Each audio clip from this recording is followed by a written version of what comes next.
Hi, I'm Beck and I'm a property investor. And I'm Daria. I own my own home and I'm curious about investing. We're the hosts of Investors in the Wild. We've heard it all before.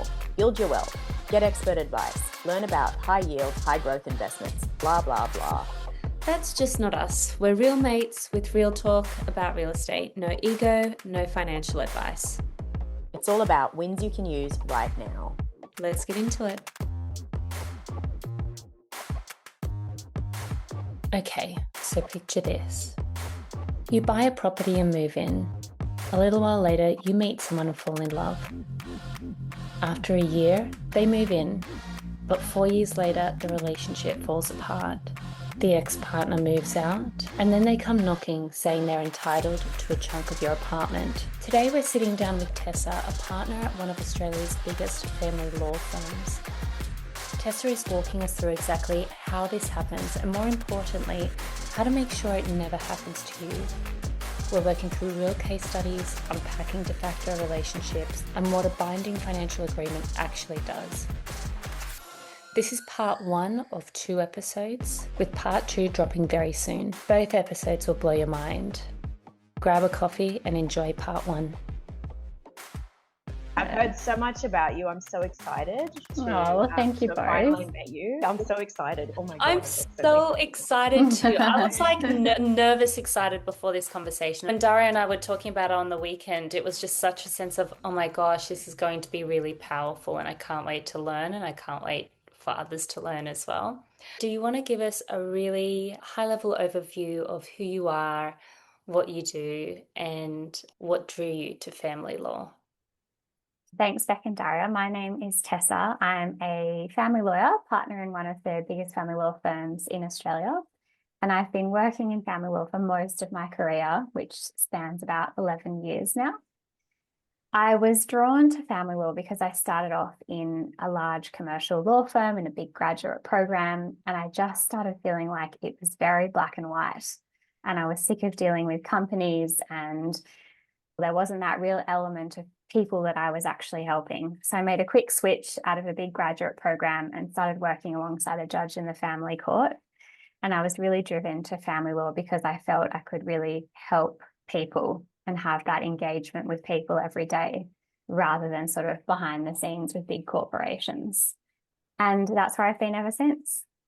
We wanted to bring you on because we've had a couple of conversations on this podcast where people have found themselves in less than ideal situations when it comes to property and investments and relationships.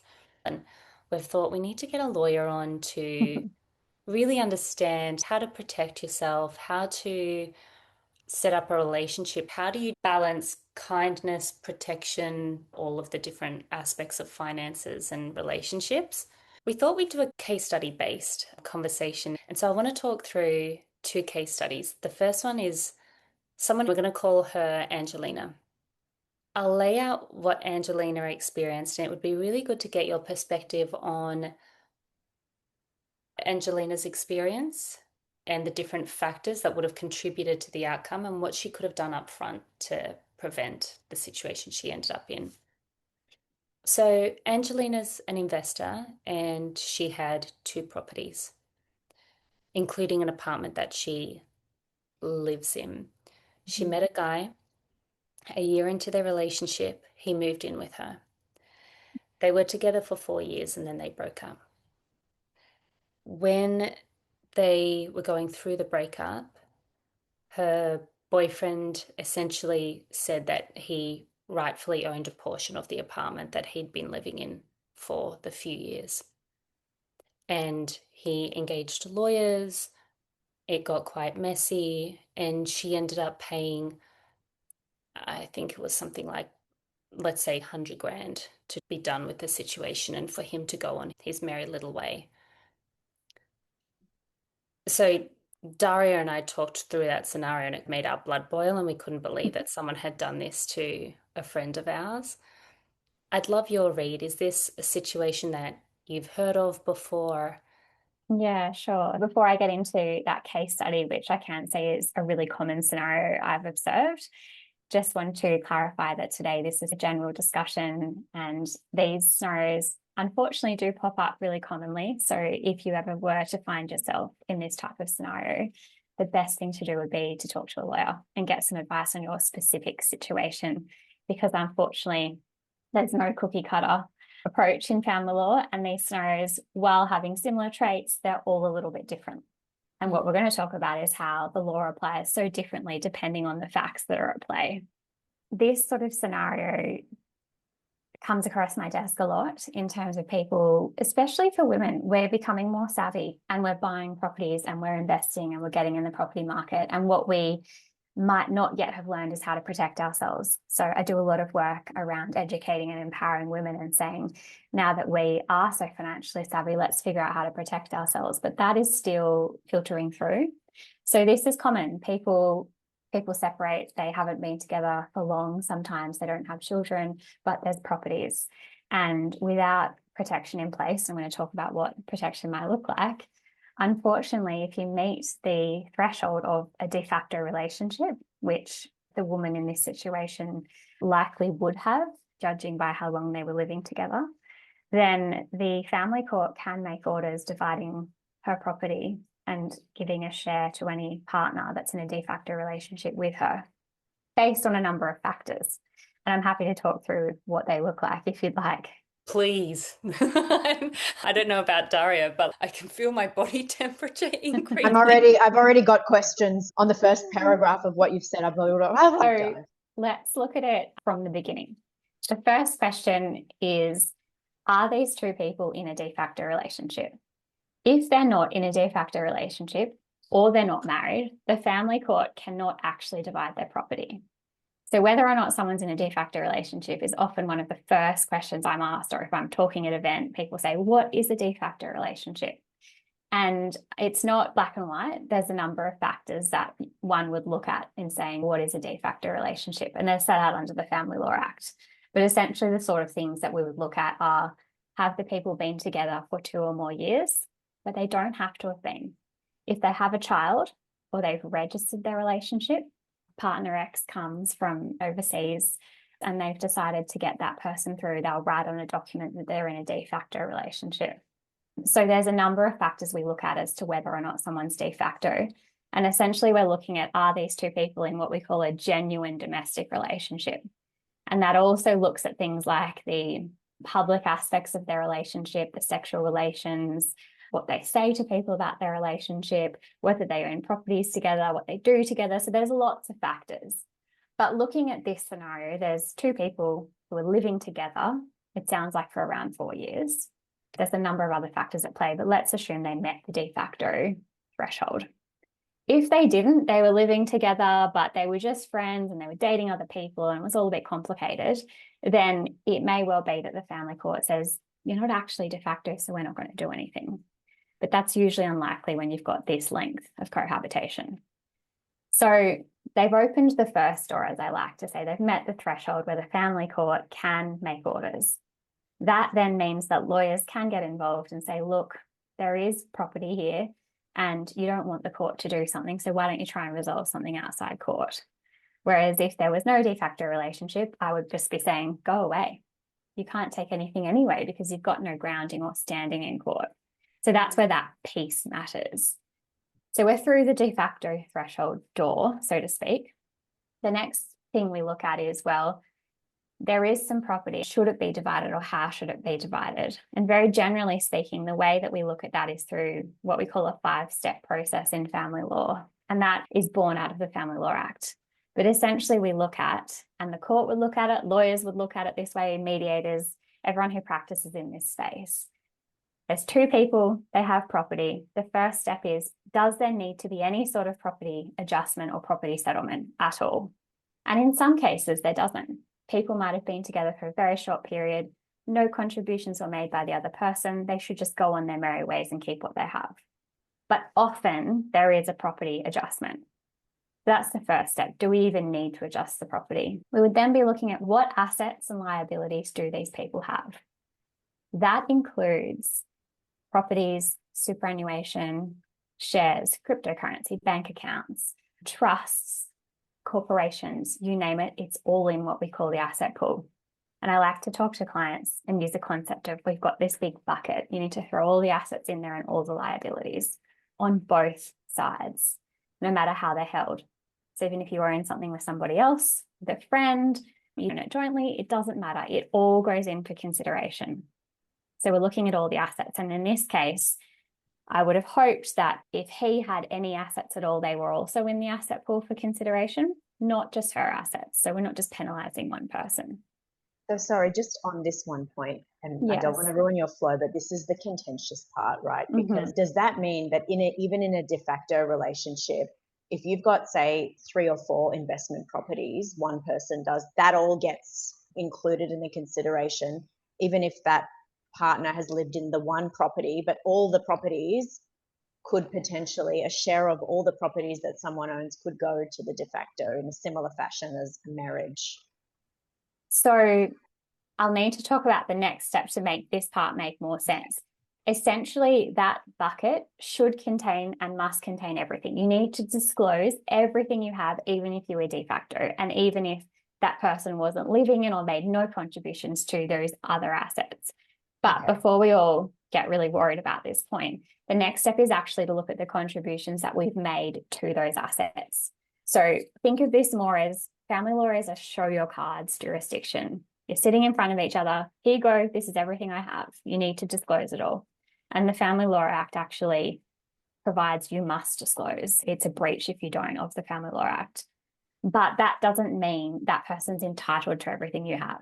It's more so that we can consider it all. So say in your scenario, if he had 10 properties and all this superannuation and all these shares, that would be really relevant to whether he's going to get any share of the 2 properties that the female has.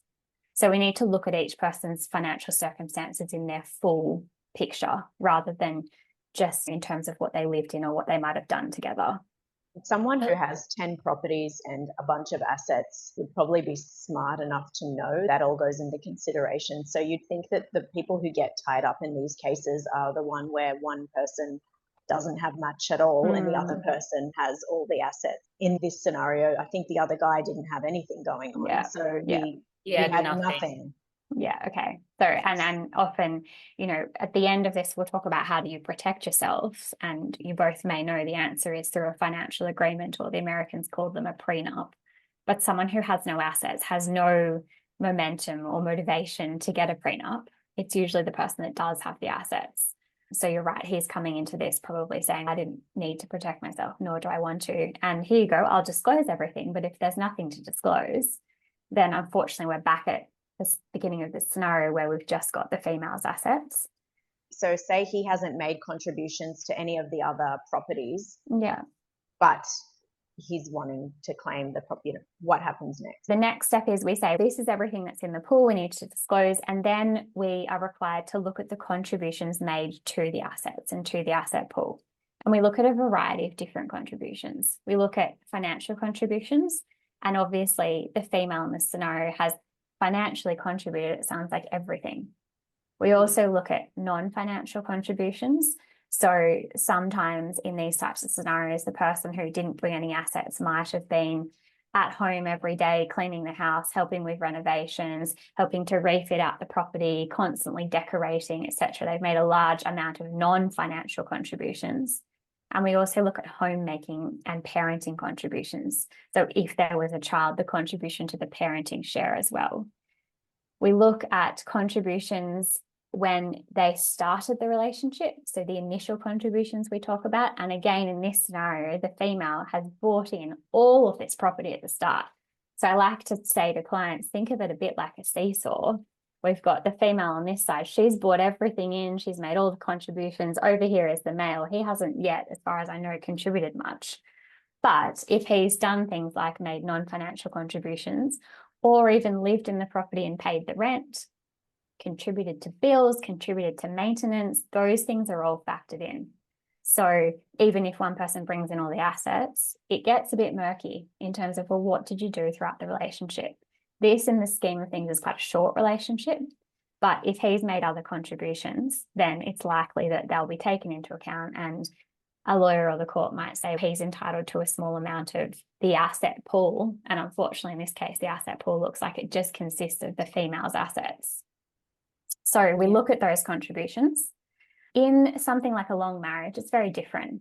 Two people who got married at 21, had nothing, built up everything together, and 40 years later they separate.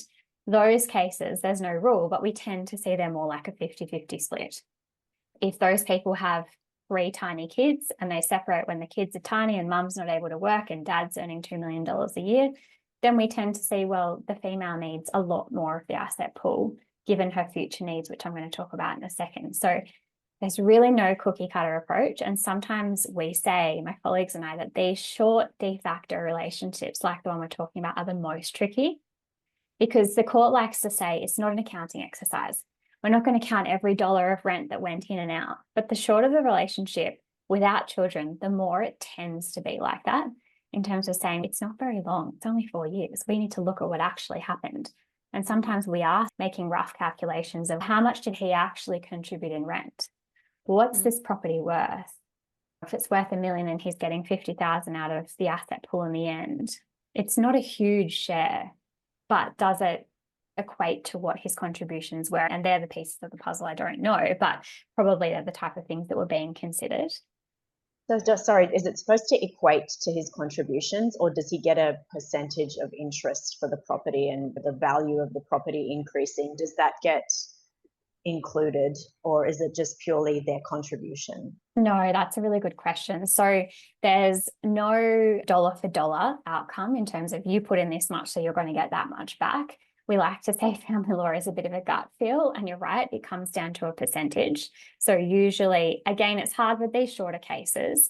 Usually with the cases where people have been together for a long time, you're more looking at a 50-50 or a 40-60 split. But in these short de facto cases, it's often a 90-10 or an 80-20 split. And it's what goes into all of that is a consideration of, yes, the contributions, but also how long was he in the property? What did the property go up in value in that time? What's the mortgage? Sometimes we do look at it and say he lived there for 4 years, the property went up 150,000 during that time, and he did contribute. We'll give him half of what the increase in the value of the property is. So there's no magic in terms of how it's worked out.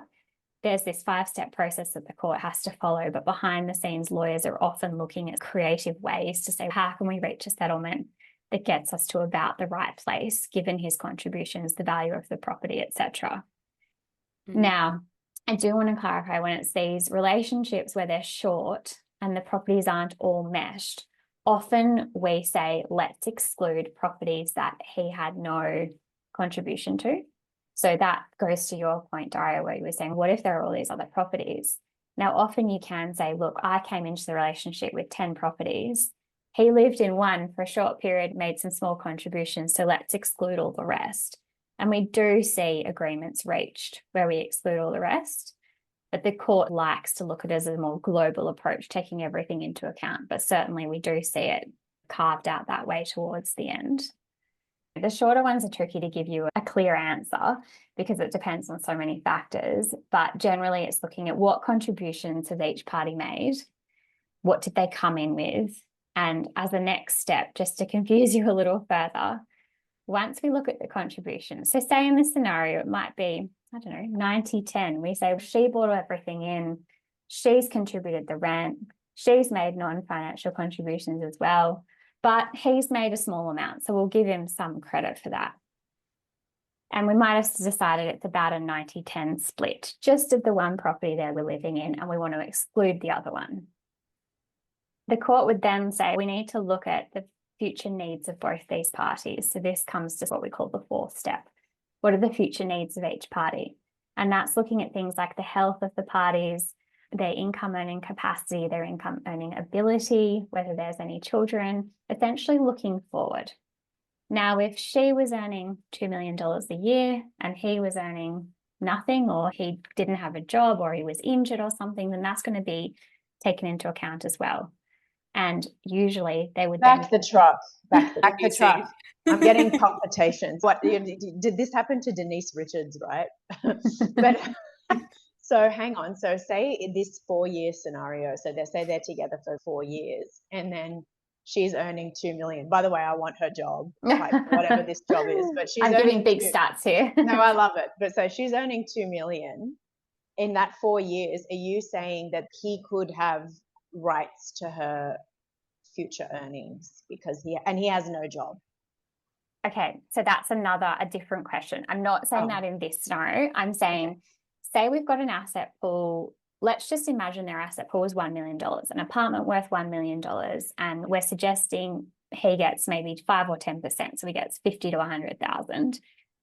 Looking at what share of the asset pool, the court also requires you to look at what are the future needs of the parties. Now, you're asking about another concept which is relevant too, which is spouse maintenance, which is, should there be an ongoing payment from her? Oh my God. So hang on, there's two elements that could be paid out in addition to the property. One is spousal maintenance and one is the other.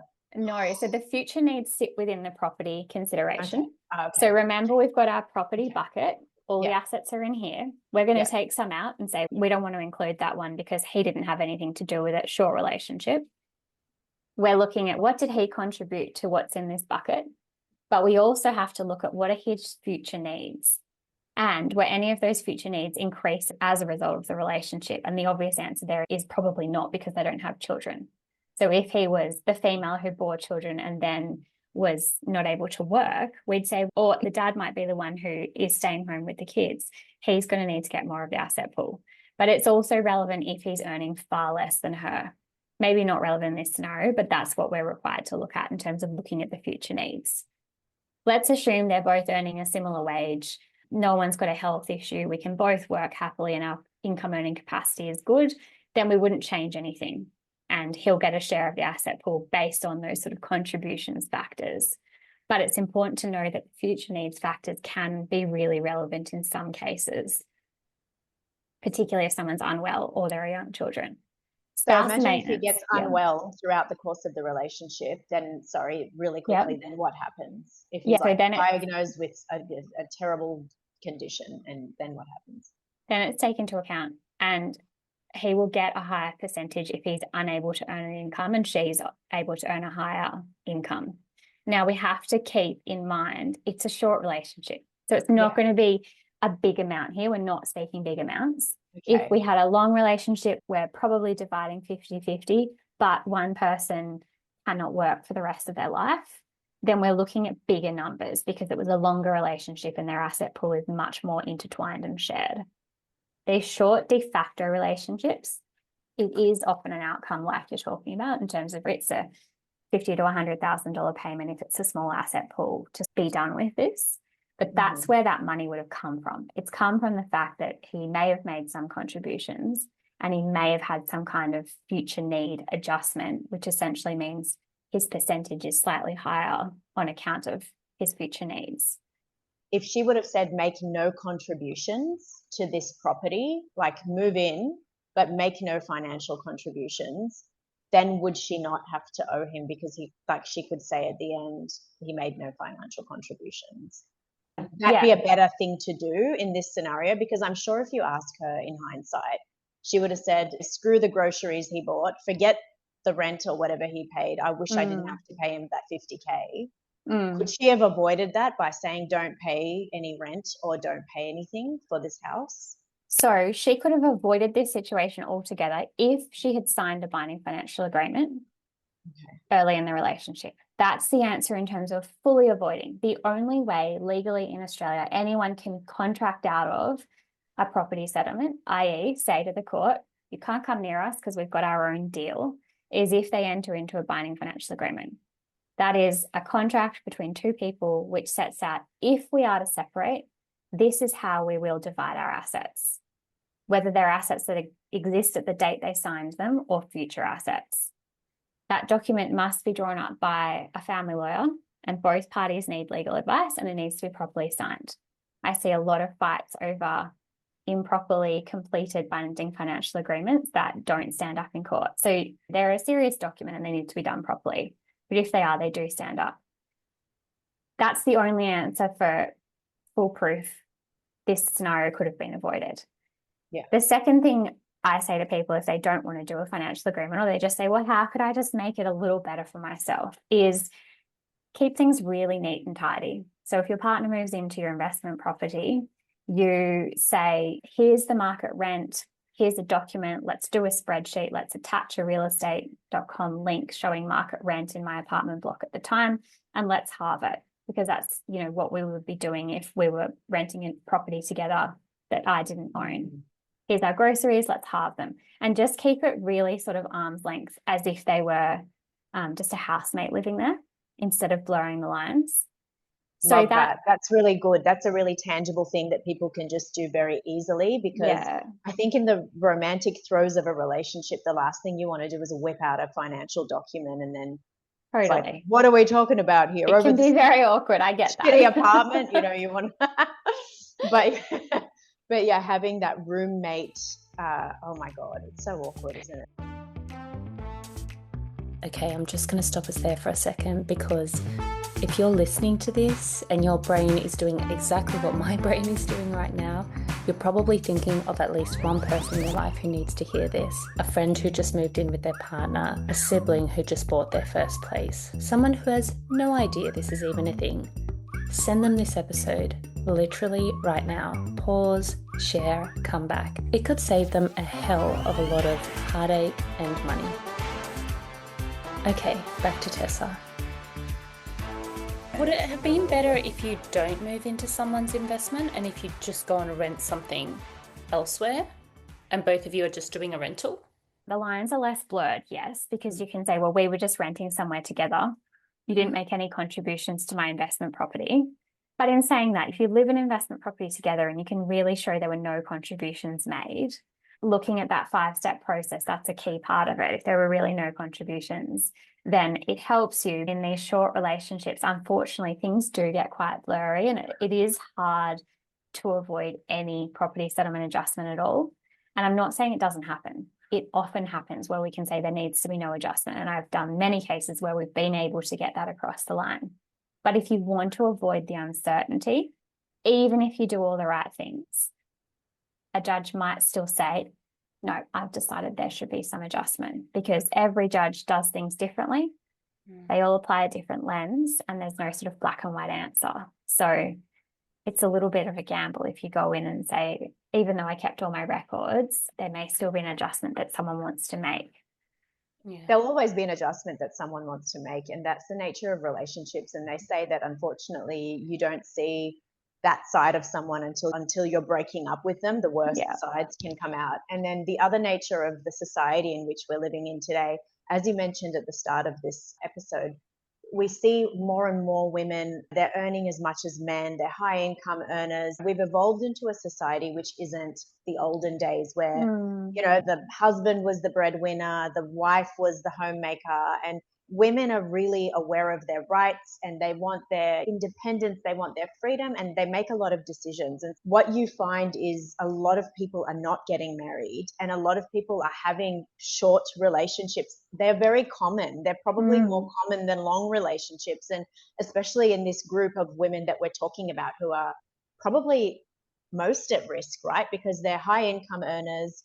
They don't take BS, like they want the real deal, and if they don't find it, they're quick to move on. But in that time you can have someone moving in, and so what do you do? And so you're saying that unfortunately that's the most tricky scenario, and that's probably going to become the most common scenario as well, because gone are the days where people are married for 50 and 60 years, unfortunately. God, I love those days. Bring me back to those days. But yeah, like, this is the days we're living in. And I'm sure a lot of our listeners are in that scenario, right? Where they're single, they're earning their income, and they've got properties, and then they've got multiple properties in many cases. And it's like, what do I do? And then you've said a financial agreement is the best thing you can do. Yeah, that's the gold standard. Yeah, it can just be awkward. I've heard that with financial agreements, even they can be disputed. So I've heard even the scenario that why should I bother? And this is someone, they've basically said, why should I bother with a financial agreement when basically it won't stand up in court? You can dispute that. How easy is that? Because you've made it sound like, the way we've had this conversation, it sounds like, no, that's foolproof. But is it actually foolproof, or could that be torn apart? If it's drafted properly by competent lawyers that know what they're doing, they're pretty good. I can't ever say for sure. But what we see a lot is lawyers, maybe from small firms that don't actually practice family law, drafting these documents, and they're just drafted poorly or refer to the wrong legislation. They're very technical. So there's a lot of them around that aren't drafted properly, and they are not foolproof. And you see a lot of that in the media too. Things happen, like there's a big case about a financial agreement where a poor woman moved from overseas and was going to sign this document with her very wealthy husband right before the eve of the wedding. And obviously she was put under duress to sign the document. So all type of messy things can happen. But if someone really competent's drafting it, then it is the best that you can get. And generally, they've got a much better chance of standing up in court. Okay, great. So it has to be a good one. And I'm often saying to people, no, you've got a baby coming in 3 months. We're not drafting it now. It needs to be at a time where we're really clear. No, we're not doing it straight before the wedding. There's ways that you need to draft that document and look at the real life scenario to make sure it's done at the right time. This is so high stakes. Even just what you've said there around finding the right time, that's a nuance that you just wouldn't think of. Like, absolutely. You just wouldn't. Got it. That question that I had at the time, but I didn't want to interrupt your flow, was around, you said de facto and the definition, and a lot of things are taken into consideration, including a sexual relationship. Because you've got a lot of scenarios, right? Like where maybe a friend moves in or something like that. I guess because a friend is not a de facto relationship, they couldn't have a claim, right? Because you're not meeting the definition of a de facto relationship, right? So that's correct. There needs to be a genuine domestic relationship, and the court, there's lots of cases where one person will say we were friends and one person will say we were in a relationship.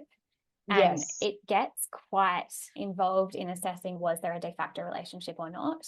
And it really comes down to, people might file affidavits and they're full of photos of parties they went to together, Valentine's cards, what do they say, what do they look like? Affidavit from friends and family who say they didn't look like a couple to me. I had one case where we were filing affidavits from the painter and the housemaid and the gardener to say, were the toothbrushes in the house? Were they there often? Did they look like they were living there? Like, it can get really involved. So you can imagine. Oh my God, now I'm thinking about all the toothbrushes I've left. Just kidding. One person saying we weren't in that type of relationship and the other person is. But ultimately, if you look at it in a very layperson way and you say, were my two friends together? Were they out as a couple? Were they going on holidays together? Were they doing things genuinely together? And it's all those sort of things that we look at with the lens of, we need 2 years together, a child, a registered relationship, or one party making a really big contribution, which is relevant for your listeners, because if two people have purchased a property together and one person's made a really big contribution, and there'd be an injustice if there wasn't some kind of property division at the end of the relationship, that can also help get it over the line. Beautiful. But if there's a scenario where it's a de facto couple, de facto living together, but then there's no sexual relationship, they're quite independent, like all of that is proven, then they would potentially still be entitled to a portion, but maybe less. Is that the scenario? You're either de facto or you're not. And so we have a lot of cases where we call it a threshold case. People might simply come to the court and say, one says we're de facto, one says we're not. You either are or you aren't. If you're a little bit de facto, still you either are or you aren't. So it doesn't change your property settlement outcome. You have to have got through that gate before you can have a property settlement. But say you get through the gate, you have a de facto relationship, great. The court still might say you didn't really make any contributions and you're entitled to nothing. Think of it as a two-step question. Yeah, no, I was just thinking, because I've watched this Netflix, it's got like this nightmare roommates, and then this one guy who moved in with this woman, and basically as soon as he moved in, he became a nightmare. He moved in under the proviso of a relationship, but then there was no sexual relationship. He ignored her, he went out, but then he wouldn't move out. And to move out, I think it took a long time. And so I was wondering, in that scenario, but I think I'm going down a rabbit hole. That's got nothing to do with Angelina's case, by the way. No, not at all. I was just more curious to say, what if there is the sexual relationship aspect really rang true for me? Because it's like, what if you've got someone taking advantage and there isn't that component? Could you then disprove that a de facto relationship exists? You could. I've seen a case where there was a child. I was acting for the husband and there was a child and a very long on and off friendship, she said relationship. And even though it was over something like 10 years, the court found that there was no de facto relationship. And clearly they'd had sex. But they were just two people who had a child together. She stayed there occasionally, but they weren't in a genuine domestic relationship. Okay, beautiful. So That's good to know. It's really individual. Yeah. This is fascinating. So interesting. I feel like we could go for 3 hours. Honestly. I know, there's a lot. I want to skip watching TV and just talk to you all night. I know. I've got maths is in the background waiting, but this is even more fascinating than that. If you're a property owner in a relationship or heading into one, Tessa's lessons are your homework. Gold nuggets like de facto relationships can start earlier than you think. A binding financial agreement is the only foolproof protection. And keeping things at arm's length isn't unromantic, it's smart. We've got part 2 dropping very soon, where Tessa takes us through another case study, plus some rapid fire questions, and also what happens when parents gift or loan you money. And yes, they are two very different things legally. If this episode made you think, share it with a friend who needs to hear it. The more people who know this stuff, the better.